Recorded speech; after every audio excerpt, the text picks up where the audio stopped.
మహిమ కలుగుగాక. ప్రభాని మీ అందరికి వందనాలు తెలియజేసుకుంటున్నానండి. దేని వాక్యంలో కొన్ని మాటలు ధ్యానించుకుంటాము. యోహాను సువార్త 1:4 ఆయనలో జీవం ఉండెను. అలాగే 11 యోహాను సువార్త 11:20 కూడా పునరుద్ధానము నేనే, జీవము నేనని దేవుని వాక్యం సెలవిస్తుంది. కాబట్టి నిలువెల్ల జీవం కలిగిన దేవుడు, పరిశుద్ధత కలిగిన దేవుడు ఆయన. కాబట్టి మరి ఆయన జీవం ఉంది కాబట్టి మనలో కూడా ఆయన చనిపోయిన వారు కూడా బ్రతికించడానికైనా శక్తిమంతుడు అన్నాడు. కాబట్టి మరి క్రొత్త నిబంధనలో కొన్ని వచనాలు చూసుకుందామండి.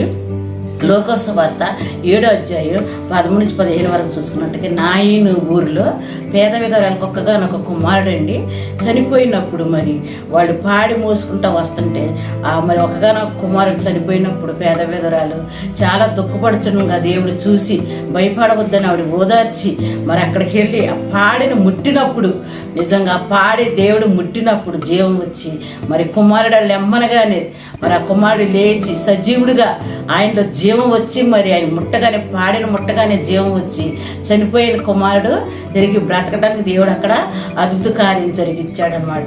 అలాగే మార్కు సువార్త 5:41 కూడా చూసుకున్నట్టే సమాజ మందిరపు అధికారి ఆయన కుమార్తె కూడా చనిపోయింది.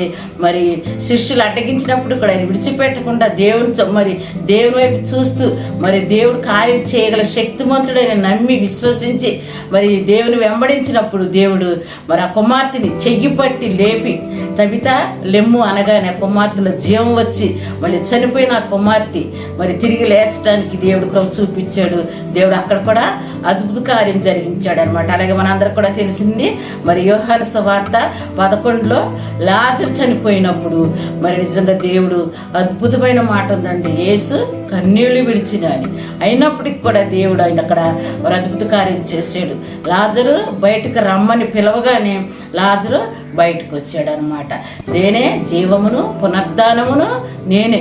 చనిపోయినను ఆయన ఎందు విశ్వాసం ఉంచిన వారు చనిపోయినను తిరిగి లేచిన దేవుని వాక్యం సెలవిస్తుంది. కాబట్టి మన దేవుడు జీవము కలిగిన దేవుడు, నిలువేల పరిశుద్ధత కలిగిన దేవుడు, స్వస్థత కలిగిన దేవుడు, అద్భుత కార్యం చేసే దేవుడు. మనుషులకు అసాధ్యం కానీ దేవునికి అసాధ్యం అంటూ లేదు. కాబట్టి మరి దేవుని గ్రంథంలో మరి మనం ఇప్పుడు ధ్యానించుకున్న ప్రకారం వెధవరాలి కుమారుడు పాడిముట్టి దేవుడు బ్రతికించాడు.